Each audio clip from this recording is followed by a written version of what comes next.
Go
home, go hard, go home. Touchdown like the end zone. When the circle turn to my home, can't get me out of my zone. Go hard, go home, go hard, go home. Yeah, these championship rings on my hands now. In my head I'm top 10, yeah, that's hands down. You a squad, know you're looking man down. Funny how foes turn to friends now. Drive a race car like a Atari now. Call filling up, I need product again. Treat the business like a playground, might slide on you. Don't me wrong, might slide on you. Do a backflip, cause I'm mad rich. I'm the definition of what that is. Go hard, go home, go hard, go hard, go home, go hard, go home, go hard, go home. Touchdown like the end zone. When the circle turn to my home, can't get me out of my zone. Go hard, go home. You know what time it is, baby. We know what time it is. Good evening. Yes, sir. Less than 24 hours, my man. Less than 24 hours before kickoff. How we feeling? How you feeling?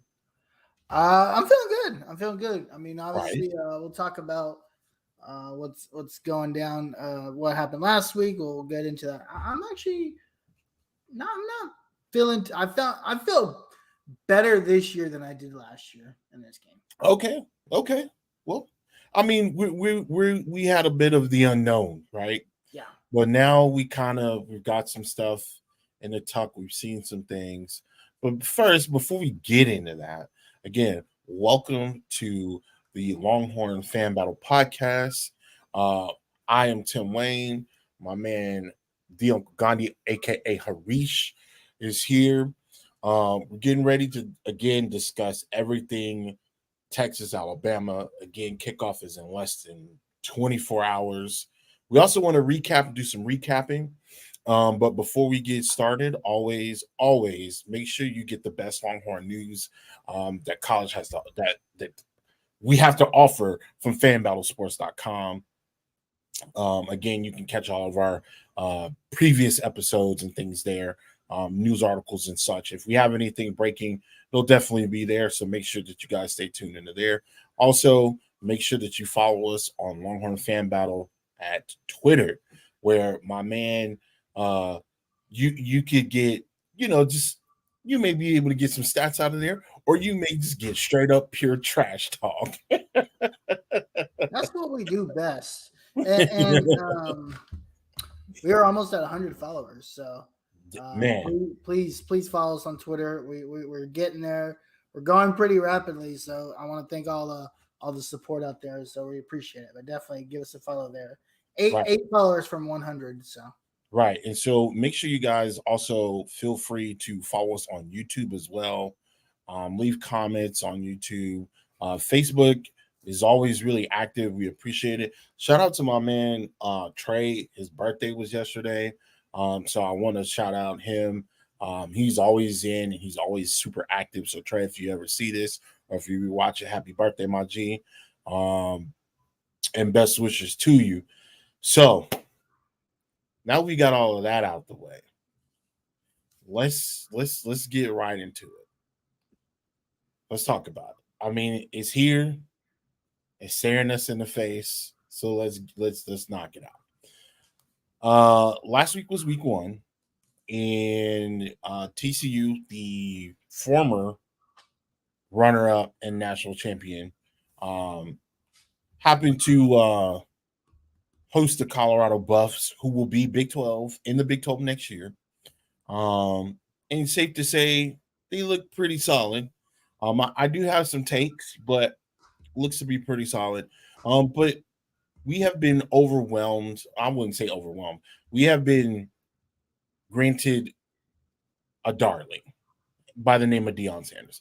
Not for the first time, not for the second time, for the 4th or 5th time within his career, from him being at Florida State to now, where he's coaching, and his 14 years that he was in the NFL.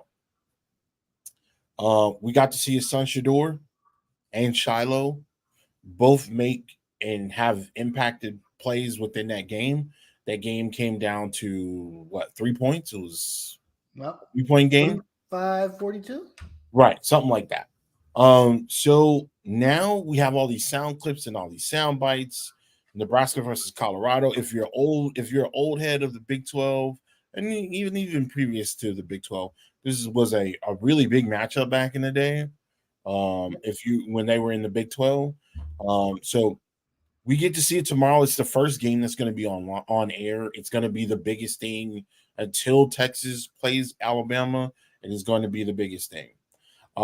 So I want to ask you, and I just kind of want to get how you feel. Like, how do you feel about the whole Deion situation?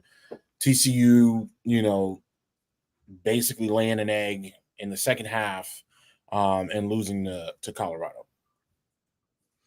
Yeah, I mean, I watched pretty much the entire game from beginning to end, minus a few, probably the second half of the third quarter I missed.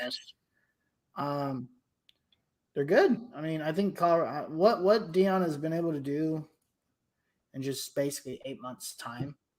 You're bringing in 60 odd new players, mostly through the transfer portal, right? Right. You basically rebuilt the roster through the transfer portal. And you go, albeit I think an overrated TCU team. I think this TCU team. This is the Sonny Dykes TCU team, right? This isn't the Gary Patterson TCU team coached by Sonny Dyke, right? Mm-hmm. So we'll see what happens. I think TCU lost some 20 starters or something. Oh yeah, they lost a bunch of starters on offense. Of course, Max Duggan is gone. Yep. But they lost quite a bit of starters on offense and defense. As you know, usually those national championship teams kind of just get picked through, especially when you got graduating, you got people transferring in and they're leaving and things like that. So you get a culmination of all of that. You get to a national championship, you get blown out. However, people are still going to look at you. NFL talent is still going to look at you to see, well, you did something to get here. Right. Now, granted, last year TCU had about 9 of these games that came down to 3 points or less, right? Yep. And so they ran into a better team. They got pounced on in the national championship. I do have a hot take. I do like what Deion is doing. But it took a lot for Colorado to beat TCU, basically a bad TCU. It took a lot of effort. And some people are going to be like, well, no, you're going to have to do this. You're going to have to do this. Your best player played 144 snaps. That's equivalent to 4 NFL games. Now, I've played football outside of the high school, college era. And even those games, I've played against professionals. I've played against people that have played in college at the highest level. And they wouldn't last that long. It takes a very special type of player, and I believe Travis Hunter is a special type of player. However, my fear, and I told you this off, outside of this, that I just don't want him to get burnt out. Yeah, I think it's a legitimate concern. I think at some point he's going to have to pick a side. Right. I think what'll happen is I think Deion will get the rein on it. I think he just kind of wanted to go all out to see what he can do within his first game. Yeah. And also to build confidence within the team.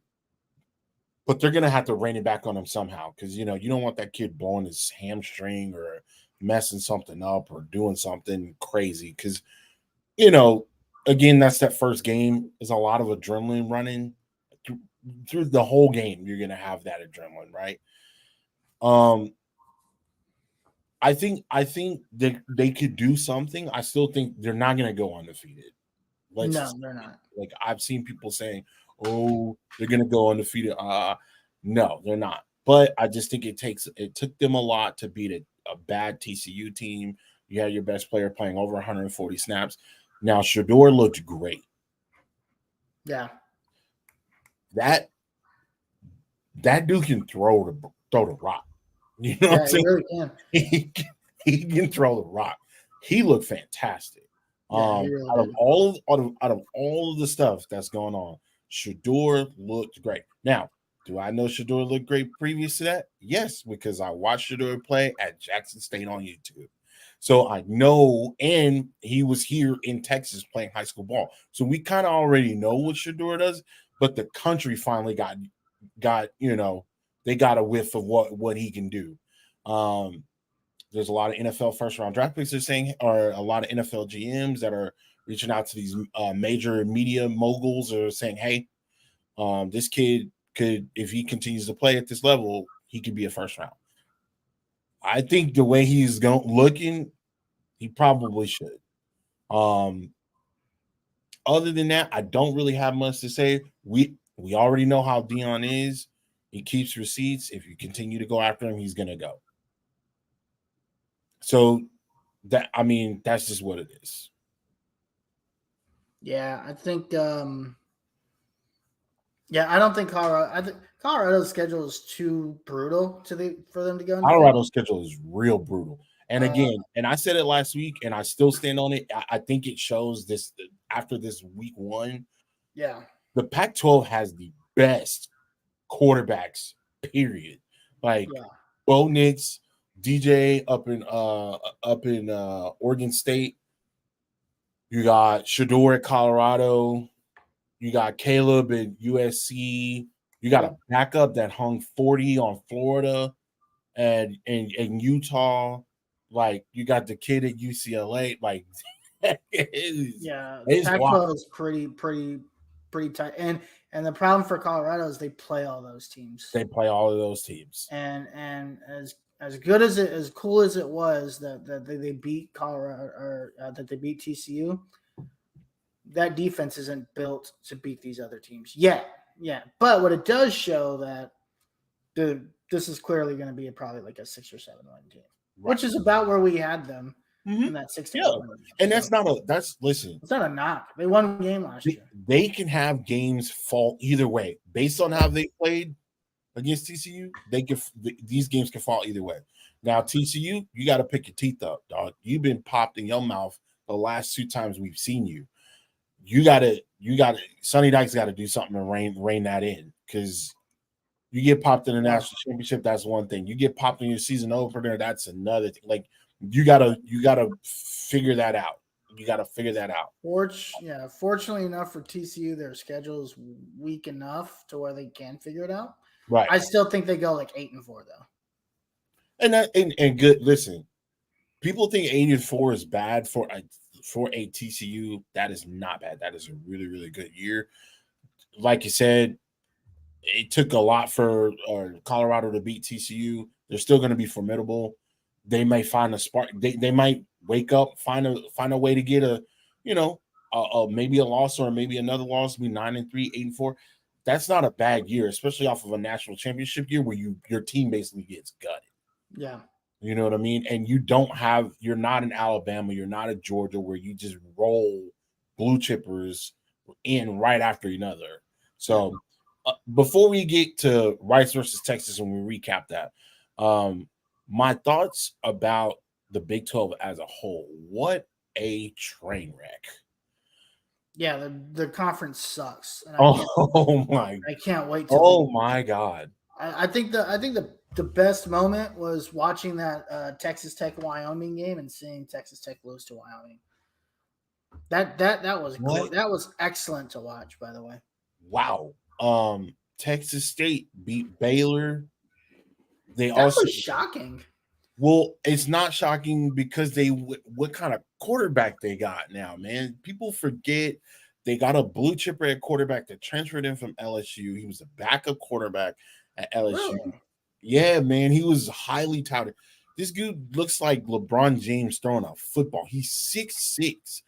Oh, shit. He's like 250 pounds. Like, if he goes to the league, they're going to try to convert him to a tight end, but he throws rockets, absolute rockets. And one more thing before we get to the before we move on to Rice versus Texas, Dabo, you look like a fool. You need to get off your butt and you need to literally put some effort into getting some of these kids from the transfer portal, because if you don't get in this transfer portal and get with the program, you're going to be left behind.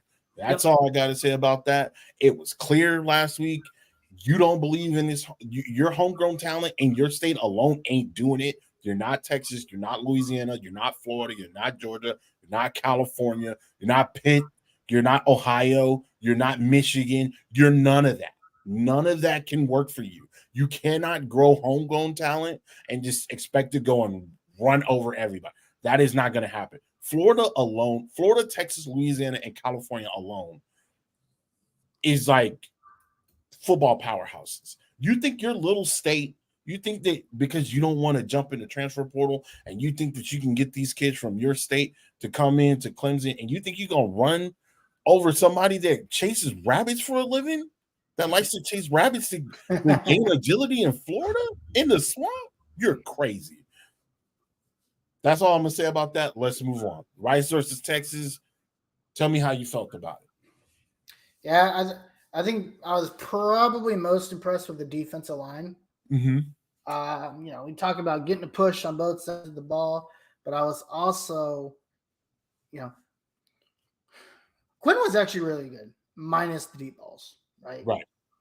But if you go back and you look at the deep balls that he missed out on, one of them was probably on him. It was the one overhead to Xavier that Xavier actually caught, right? He just placed him a little too far outside on that one. One was a catch, and then Jordan Whittington ran into Jatavian Sanders. Yeah, that was wild. That was a touchdown, right? Right. And then the one that he was forced to, and then you had the one to Jordan Whittington down the field where Jordan Whittington runs the wrong route. Right. He's expecting a cross or a post route. Yep. And then you get, Jordan Whittington during a streak. So miscommunications. I think minus those, outside of those two, I thought Quinn played very well. I do think the offense. I'm worried about the interior offensive line. Okay. The guards in the center. But DJ Campbell got hurt. I think he comes back. He'll be fine. I thought Cedric Baxter was about to go off because he had that long run. Oh, he looked so good. That And I was one like, oh, run wow. had me promising. Like I was like, it wow. was promising. It was very promising. And then he gets hurt on the same play. Yeah. And that kind of, and I think that kind of also hurt because I think that's when you're trying to get a run game going, which is something Sark likes to do, and it kind of takes that away. Jaden Blue looked pretty good too. Yes, he did. He looked phenomenal. Yeah. And then that dude can really scoop, man. He's a guy that just gets in and out pretty quickly. Man, it doesn't take him much to get going. Yeah, I think Sark said he wanted to get Arch in, but he couldn't because he basically ran out of time. So maybe we'll see him against Wyoming. Okay, that'll be nice to see him get some sets. I think overall, I don't think it wasn't an A+ performance. I think we all had an expectation and it didn't meet that expectation. Defensively, this team looks amazing already. Right. At every level, right?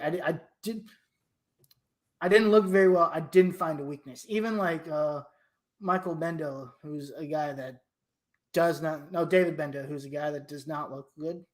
Right. Normally that dude, he's got some speed on him, man. Right. Like that guy can run. And right. I was very, very impressed with David Bendo.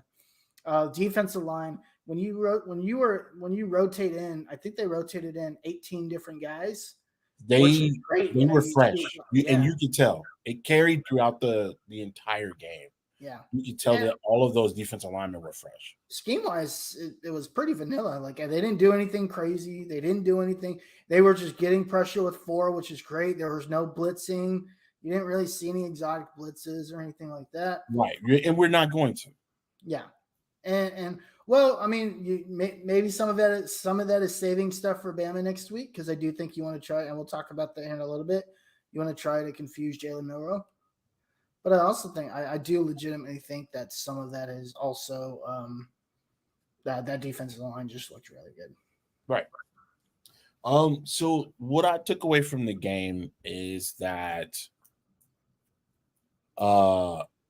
you could tell that Sark wanted to impose his will, but he absolutely was not willing to impose his will and show Alabama anything that they could use or anything that they could possibly defend for tomorrow.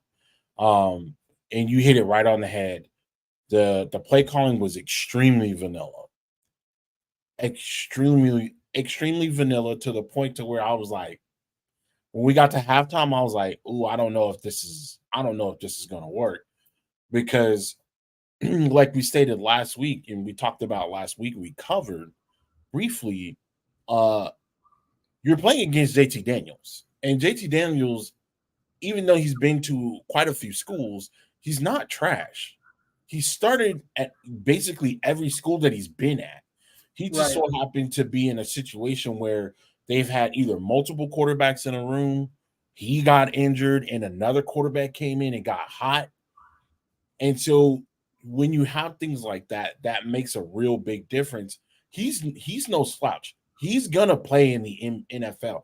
He may not go first round or third round, but somebody's gonna take a chance on him because they've got enough tape to see that he's played well over 40 games in his college career that they can see, and he can make throws. He can do things that a lot of these quarterbacks can't right now.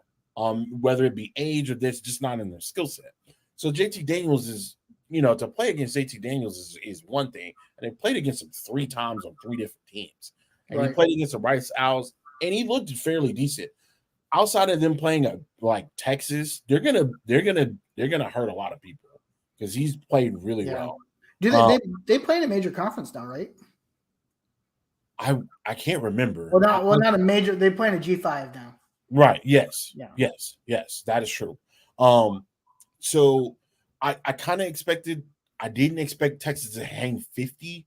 I definitely thought that they would be in that 30 to 40 range. So I'm okay with that. I just didn't like that they struggled at the beginning offensively. You had the long run, you had the miscues and things of that nature. But I think just like last year, we're gonna see something completely different this year, or this game. Things are gonna be tight. I think things are gonna be polished. I think the reason why you had Jordan Whittington and you had JT Seniors running into each other is probably because they don't practice that play that much, and you have a situation where you run into them, and it's like the bare basics, right? That's what we saw. Tomorrow, what we see is going to be completely different. Yeah, completely different. So, guys, just be ready for that.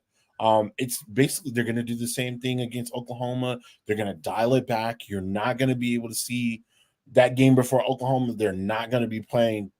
They're not going to be throwing out these weird concepts and stuff like that. That's going to get hung up. You're going to go back and you're going to see the basics. So we seen the basics last week.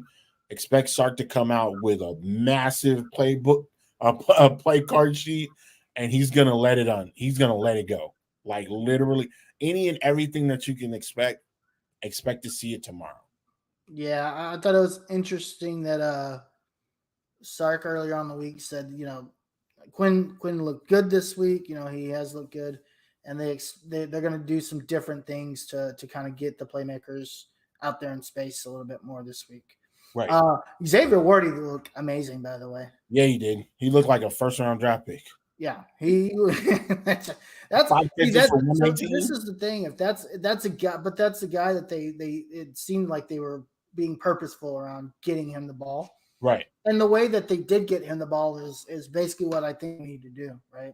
They need to RPOs, little slants, little the one route that AD Mitchell ran, the little slant route, the little RPO slant to get him a touchdown. I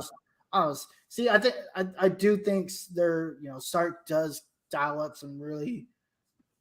I think he's a great play caller, right? And I think he's dialed up some really cool stuff. I do expect to see a lot of that. Very curious. There's one aspect of this game that I'm very curious about, and I think let me talk about that here in a second. Okay. Well, we're on the Texas-Bama. The Longhorns have made the trip. They have landed. They are in Tuscaloosa. ESPN and Pat McAfee have landed in Tuscaloosa as well. It was a pretty big crowd today, as on the Four Letter Network. Pat interviews Coach Saban and has struck a deal with him to where he's going to interview Coach Saban every Thursday for the rest of the season. I thought that was pretty cool. Huh. But yeah, it's interesting to see how fans are, like how these major networks are, and how they've culminated what they think is going to happen. I really think that they're going to be in for a really big shock. I think they're going to be in from both sides, and I'll go on the reasons why. Let me start with from an Alabama perspective. You've been boat raced by Georgia a couple times, not a lot, but at least 2 of the 6 meetings you've been boat raced. So there's that. Now you got a back-to-back national champion in Georgia. So now people are starting to they're like, hey, what's going on? Hey, what's going on? So now you got you go and you get another number 1 draft class or recruiting class, where you just been landing all types of kids. So now before the season starts, you have somewhat of a quarterback issue. And I'll get to that quarterback here in a second here. So you run into a quarterback situation, you pick your starter, you play against Middle Tennessee. He doesn't really throw a lot. He's more of a runner. So now people are looking at Alabama. They're like, they're going back to their old ways. They're going to run the ball. They're going to play great defense, blah, blah, blah. And so you got that. So now people are doubting Alabama. Not the big guys, not Vegas, but like the other guys. There's a couple other guys sprinkled in there. We don't need to focus on them. Then you got Texas. Everybody's like, "Oh, where are y'all back? Or are you this?" Again, I hate that phrase. I really do, and I really hate whoever. What's my man's name that created that state? That when we played against Notre Dame and we beat Notre Dame. Anyway, you got Texas. You got all these great weapons. You got all these great recruits, and you don't have a statement game other than Georgia, and that was 3 years ago, 4 years ago, 4 years ago. That coach is not here. Those players are gone. Those players have all graduated. They're gone. They're not here. So now you have to literally, as Coach Sark, your statement game. Where is it? This is the game. We thought it was last year. It was. I would say that was a statement game. They did lose, but it showed more promise. Like, this is what we have to offer. This is what Sark has to offer. A fighting team that can literally go toe-to-toe with anybody every Saturday. You bring yours and we'll bring ours. But there hasn't been a statement win. It just hasn't been a statement win.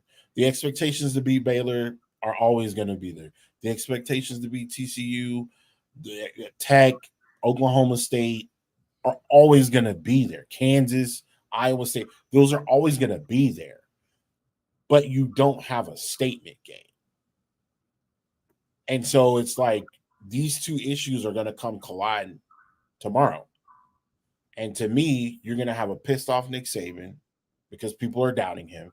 You got Sark and Quinn Ewers that need statement games. They look great doing everything else except for winning the games that they're supposed to win. Man, that's what it's all boiled down to. Oh, don't forget, you got a guy that's got arguably one of the best NFL quarterbacks, and his uncle has one of the best NFL playoff records in his career sitting right behind you. And you also got another guy that's built like a Greek god with locks and can run over anybody and can throw like a 90-mile-an-hour fastball. So you got all of that, and it's all going to be in one area tomorrow. It's all going to come to a head. And I just pray that we're on the winning end. I've got confidence that we will be on the winning end. However, if we lose and we lose terribly, I don't know. I don't know. How do you coach your kids through these big moments? How do you continue to coach them through these moments? I would question that. It would definitely come into play. So what are you feeling? Like, what are your thoughts? Like, I know you had some time to think about it, Yeah. Coming back. What are your thoughts on that? Yeah, I think it's interesting. I think there's, I don't even care about Arch and all that crap. That's all national media bull crap that I don't care about. I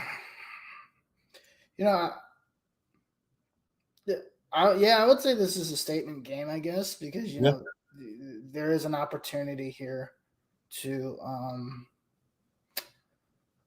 have something there that basically is like, hey, this is the win that you guys have been looking for, and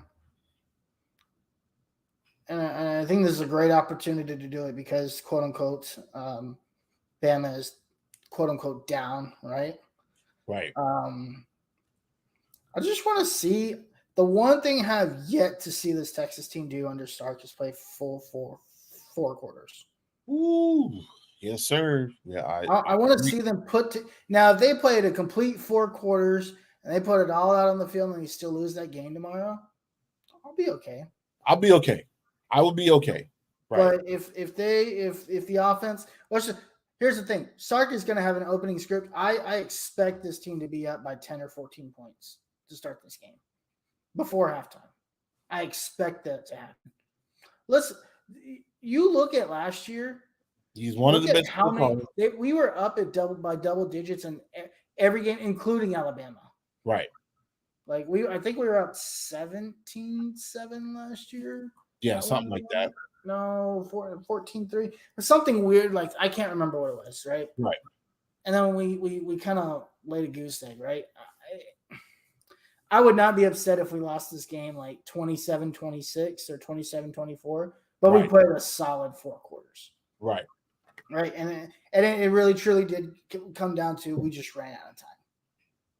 Right. Yeah. So I'm more thinking about the consistency and if we're talking about growth in year 3, that to me looks like, can this team put together a solid 4 quarter game? Last week they didn't do that either. Right.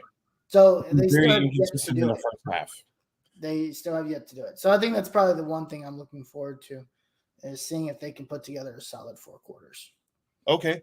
So with that being said, and you're saying, hey, you know, I would like to see a full 4 quarters. I definitely would agree with you on that. I would like for you to kind of point out one thing from Alabama and maybe one thing from Texas that's going to stand out for you. For me, I would say the one thing that's going to stand out, and this is very cliche, but Jalen Carter. I'm sorry, not Jalen Carter. What's his name? Jalen Milroe. Sorry for butchering his name. He okay. Let's give a quick backstory. He did commit to the University of Texas a couple years ago. He did decommit. That quarterback room was real heavy. I understand where it came from. He is from the state of Texas. He is a runner. And he can scoot with the best of them. He's from Katy. And Katy when he was quarterback at Katy, they were curb stomping people. So I'm familiar with him from a high school perspective. He is really, really fast. However, he's not the greatest thrower. Some people compare him to Jalen Hurts, a faster Jalen Hurts, but he can't throw because Jalen Hurts is actually a very accurate thrower. Yes, he is. And to be a dual threat quarterback. A lot of people don't realize that because he doesn't necessarily have to run the ball because he can throw it on a dime if he needs to. Jalen Carter or Jalen Milroe is not the same guy. He can throw. We know he can throw, but he can scoot. And that's where my thing is. That's one thing that I'm concerned about is because, and I'm pretty sure they have done all of the research that they possibly can on this kid. But that kind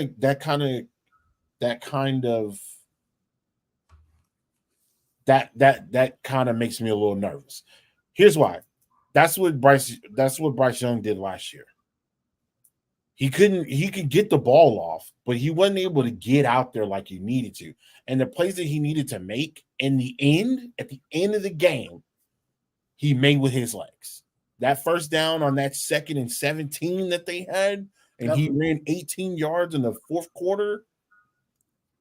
That is what gets me. I'm really wanting to see what the defense does from a schematic perspective. Like, do y'all sit back in the zone and make him beat you with the arm, and you keep containing, you try to keep this guy boxed in so he can't run, or do you man up, lock down the receivers, and just say, hey, if you're gonna beat us, you're gonna beat us with your legs, and we're gonna tap you every time that you take off. How are you gonna, or are you gonna do a mixture too? I'm pretty sure there's gonna be a mixture too, but like, that's one thing that stands out to me for Alabama side that I feel like they could win with that. It just they got to figure out how they're gonna attack that. On the offense, on Texas side, dog, you gotta run that rock, baby. You gotta run that rock, dog.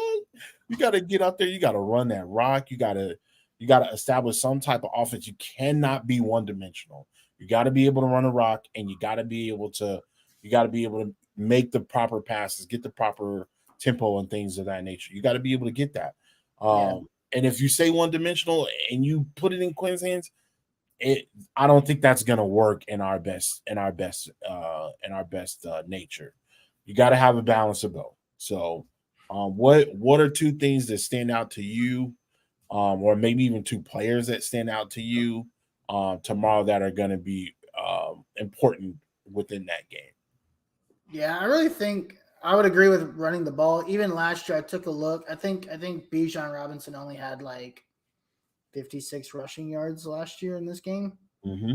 I don't think Sark used him very well. I thought Quinn was very good in this game, if you remember, right? Yeah, Quinn he looked like a number one prospect. Yeah. Yeah. And I expect that to happen again. I do think I expect to bounce back. Right. The thing that concerns me the most is the interior offensive lineman. Mm-hmm. I feel like Bama is going to try to exploit that a little bit. Okay. They were struggling with just like simple stunts against Rice last week. But on the other side, I think Bama's offensive line struggled a lot too. Against Middle Tennessee. Yeah, against Middle. They were actually not doing very well on the offensive line. And I think I'm trying to find it. I don't remember. I think Jalen Milroe had okay, maybe he didn't. I thought he had some turnovers last week, but I guess he didn't. Yeah, I think you have to mix things up defensively. I don't think you do just one thing. A lot of zone blitzing I think would be interesting. You know, playing some mans instead of a zone. I think you have to give him some different looks. Right. And I think PK will because he's an okay thrower of the ball. I don't think he's excellent. Right. And I think if they can't run the ball, then I think Alabama is going to struggle. It's going to be a long day for them. Okay. I also think if Texas can't run the ball, it's going to be a long day for them too. Mm-hmm. People are probably expecting this to be a high-scoring game. I'm definitely not expecting this to be a high-scoring game. Really? Yeah. Really? I mean, I jokingly put on Twitter the other day that Texas would win 56-29. I was just trying to get our follower count up. I think this is realistically like a 27-24 type game. I do think Texas wins. Ooh. But I think both of these defenses are really, really good. And I think whoever the one we talked about, a couple weeks ago when we talked about playmakers, right? Whoever can make that one play defensively, that game-changing playmaking play, whether it's a turnover, forced fumble, a recovery, something along that nature, will win this football game. Man, wouldn't this be a beautiful week for Anthony Hill Jr. to just show up and show out? What? No, I wouldn't. I see Jalen Ford making another one of his big plays. Listen, can we talk, bro? But that kid needs to be. It was amazing. Butkus linebacker, Butkus winner, award finalist. Dude, the stuff that he does, you know who he reminds me of? He reminds me of a Tyrann Mathieu. He's literally everywhere. He's in on every play. It's like he reminds me of Shaq Leonard a lot. Okay. Before he got hurt. I mean, when he was Darius Leonard, right? Right. He was that playmaking linebacker. Darius Leonard 2 years ago had like 6 forced fumbles, like 7 interceptions. Like nobody talks about how good Darius Leonard actually is. Right. I see a lot of Darius Leonard and Jalen Ford. All right. Well, like you said, man, that guy, Jalen Ford, man, that guy is literally everywhere on every single play. It's dope to watch him make the play, because when he makes the play, it's like the entire team just gets this jolt of energy. I don't know what it is. It could, like, if he gets an interception or force a fumble, like, just watch that team erupt around. It's crazy. It's like they almost expect him to be like, oh man, like, when is he gonna pull one up? Because I was kind of waiting for him a little bit, I'm just like, When is he gonna show up? When he was playing a very, very good game. He had like 3 or 4 tackles for losses. Like I said, he was basically in on almost every play, past the line of scrimmage. So he had his stamp on the game. Yep. So yeah, I could definitely see Jalen Ford coming out and having a great party as well. Now, you mentioned earlier that you don't see this Texas game being a high scoring game, in which you gave your prediction. And you had 24-27? I had 27-24 Texas, yeah. Okay. So for me, I expect the first half of this game to be high scoring. When I expect it to be high scoring, I mean like I expect Texas Alabama at halftime to be 21-17, 21-14-17. I don't expect that at all. Here's why. You're going to see a bunch of stuff that you're not used to seeing. Alabama's gonna be on their heels, vice versa. And then that second half, that's when the real game is performed, because we know Bama is really, really good at adjusting during halftime. Now, there's those occasions where that doesn't necessarily happen all the time, but for the most part, Saban will throw a wrinkle in there. He might even switch a quarterback out. We've seen him do it in the national championship game. He'll switch the quarterback out. Maybe run a completely different set. I don't know. Put a tight end at running back. I don't know. We know that he's done it because we've seen it in the past. Again, from the Texas perspective, I need you, just like you mentioned, to be consistent for a whole game. Yeah. So, with that being said, I do have Texas winning the game by a pinch. I mean a pinch. I'm saying Texas is winning this game 30-28. Yeah, I mean, that's pretty fair. 30-28. Originally, I was going to go up higher. I was going to think maybe like 35, 38, something around that area. But then, again, when I thought about the adjustments, I did and the way I think that the game is going to go, I do see the game getting tighter. I do see the game getting tighter as we get closer and closer to that second half and that fourth quarter. So I definitely didn't want to keep it up high scoring. I just think that we would see more action in the first half than the second half. So, again, I got Texas beating Alabama in Tuscaloosa, but very narrow. This is going to be a narrow win. I think at the end, that fourth quarter is going to really hunker down, and it's going to be about who's going to make the plays, who's going to be that playmaker. Did you have any concerns coaching wise? Now, I know Yes, I do. I'm concerned about Sark's ability to adjust. He still can't do it. He still has not shown that he can adjust. Okay. And part of the reason why I think it's 27-24, I think Texas, like I said, wins, probably takes like a 10 to 13 point lead early on. Right. And kind of stumbled to the finish line, but it ends up being enough. I also don't think Sark adjusts well enough. If Sark adjusts well offensively and shows us he's the elite play caller we think he is and can be, right? Texas can boat race Bama, honestly. Yeah, yeah. But Bama can boat race Texas. Like, I don't think either of those scenarios are out of line. Right. I likelier see the Texas boat races Bama if Sark calls a great game. Again, it goes back to if Texas plays 4 quarters of solid football, right, they could win this game by 3 or 4 touchdowns. Right. And I don't 56-29 would not be out of the question, type of score. Yeah, I totally agree. Now, you're saying that you don't believe that Sark can adjust. Are you also incorporating that based off of what you saw last week? Yes. Okay. Okay. I think that's fair.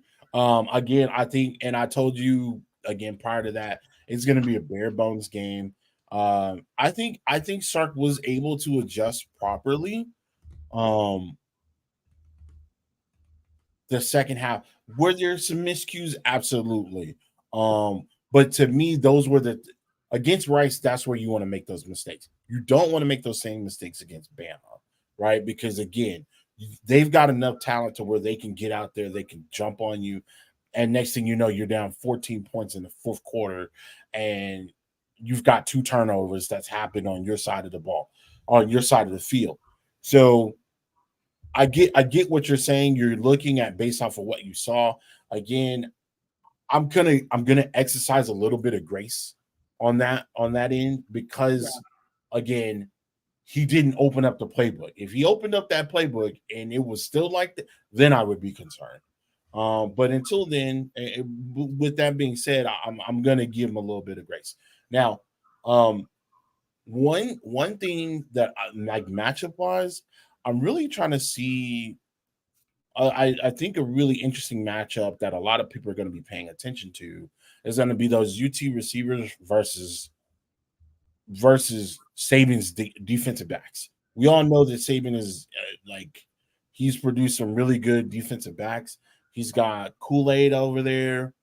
We know how he is. We know how he gets down. He's gonna get his. But we're gonna need to see what those other guys are like. I do see Texas, even though I do think that they need to focus on running the ball. I can see a package within the first quarter in the first half where Texas gets out and spreads everybody out and just go get the ball off. You need, slants, pick Yeah. plays, RPO. I mean, not RPO, screens, things of that nature. I could definitely see that happening. To because they're gonna need a push, right? You're Yeah. gonna need to test these DBs. And so I could see like a NASCAR package where you've got five wide receivers out there and you just go let them go and see what they can do. So that's one thing that I'm interested in seeing. Also, I really think with the amount of weapons that Texas has, from the tight end perspective, even to the backup tight end, to the fifth string wide receiver, Texas has all of its talent up and down there. And I'm not putting anything against any Alabama players because we know what they can do. We know how they get down. They reload with blue chippers every year, but it's just like that is a overwhelmingly a lot of talent in one group in particular. I haven't seen anything like that since Bama when they had Jalen Waddle, when they had what's my man's up in Philly, Devontae Smith. right? When they had that, when they had Henry Ruggs, like you just couldn't. That was a lot. That was a lot of speed. And if you think about that wide receiver group, who coached that wide receiver group? Sark. Yeah. No, So I think it's interesting, and Kelvin kind of pointed this out. The over under for this game is 53 and a half. I don't think that's happening. No, I 53. think it's going to be low scoring. Yeah, 27, I just don't. Over under 27 53. 24 puts it at 53. I'm taking the under. I'm taking the Oh, under, Kelvin. easily. Yeah. The reason why I'm taking the over under is because I do think it's going to be we're gonna at one point in time it's gonna be high scoring, but I only believe it's gonna be high scoring for a half. Yeah, but your final score puts it at over. What did I put it at? 30-28. Uh Like I said, I have them winning 24. yeah, okay. So 27, yeah, 24. yeah. That's Okay, right. so That's take it over. right at 53 or 54, I think. Yeah. So yeah, I don't think this is going to be a high scoring game at all. And if it is, then I'd be very shocked. That means blown assignments, defensive touchdowns could happen, right? I think I'm thinking more defensive touchdowns. I'm hoping there's more defensive touchdowns. It'd be cool. It'd be cool to see. Like Jalen Ford pick 6-1 or. Oh my God, I'd love to see a defensive lineman pick one up and take it into the end zone. But yeah, Sweat. Where you at, baby? Big Sweat. It's hard though. unless something like that happens, I don't see the score being very high. I also don't. I think if Sark plans it right, I think you could take advantage of the secondary because outside of Coley McKinstry, they've got talent, but they don't have a lot of experience. Right. Let me ask you this, and then we could close out. What is a guaranteed win for Texas? What do you need to see happen that you feel like Texas will be a guaranteed win? Defense and running the ball. Okay. So I for me, and then we can look at a couple more comments if need be. Listen, for me, it's going to be the deep ball. In order for you got to be able to stretch this defense a couple of times. I'm not saying that he needs to do it, every single every possession, but there needs to be a good 4 or 5 deep balls, and I'm talking over 20 yards, whether it be to Jatavian Sanders, whether it be to AD, Isaiah Nayar, either one of those guys. I just need to see some deep balls. I don't think I'm asking for a lot, but in order to keep that defense honest, because if you can't get those deep balls going, those defensive backs are gonna start feeling themselves. Those young defensive backs are gonna start feeling themselves, and so they're gonna, they might switch it up. They might press a little bit more. They may not give you as much cushion. They may just continue to just man up and try to lock you up because they're not getting that deep ball off. Now that also puts a lot of pressure on the offensive line. It also puts a lot of pressure on Quinn. Quinn, you got to put the ball in the pocket, dog. Like that has to happen. There's to me, in order for Quinn to really, really, really put this game away, he's got to play a perfect game. I don't think he does. Like I said, I don't think he needs to play perfect. Now, if we're talking about the Alabama team last year, no, absolutely he needs to play a perfect game, and he basically did, and they obviously until they got hurt. Right. But I don't think he needs to. This Bama team is not that good. They are not on the upper echelon of Bama teams in the past. This is it's a very talented but much younger Bama team. Right. I mean, honestly, I'd see this Bama team like the Texas team last year. Right. Very solid quarterback who's very talented, has the ability to do a lot of different things. Right. A plethora of running backs who are really, really good. I don't know any of their wide receivers. Not saying that they're not good, but because they always have. But we just haven't seen enough of this wide receiving core. We haven't seen enough of this group yet. Honestly, if Quinn. Unless Quinn completely bags it tomorrow, if he has a similar performance to what he did last week, and it's 250, I think the over under for passing yards for Quinn is 262. I'm taking the over. And if he does let's just say he has 275 and 3 touchdowns and no interceptions and no turnovers, I think Texas wins the game. Yeah, I would agree with that. I would. So agree. I don't. But if let's just say he even has 250 yards, 2 touchdowns on a pick, I still think they can win this. I think you can get it done with that. What you can't have is 3 touchdowns. What you can't have is 300 yards, because we've seen him do it. 300 yards, 3 touchdowns, and 2 picks. We cannot see that. That cannot happen. That's when you hope the defense comes up with a playmaker type play, right? Right. And they're good for one of them a game. Jalen Ford by himself is good for one of them a game. Right. So, I'm not, again, if Quinn just completely bags it and he's horrible tomorrow, then I'd be a little bit concerned, but I just don't see it. Okay. All right. Well, guys, like I said before at the beginning of the show, make sure that you follow us at fanbattlesports.com. Again, if you need to find any of our previous podcasts, you're more than welcome to go and join them there. Also, make sure you follow us on Longhorn Fan Battle on Twitter or X, if that's what you want to call it. Again, we're there. If you want to talk trash, you want to give us some predictions, feel free to let us know. We'll definitely get back to you. We're pretty much on Twitter all the time. That's our preferred social media platform. You can always get at me at Tim Wayne at the bottom of your screen.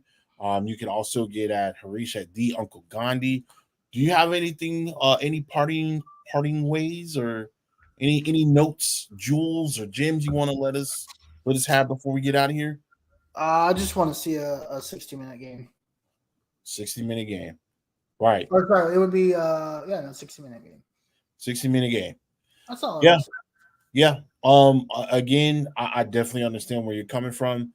We would like to see a consistent game. I think if you build a consistent game, 2 halves, playing, where you can able to keep that energy from the first half all the way through the end of the game, I think you got a real problem in a national champion, a national champion threat.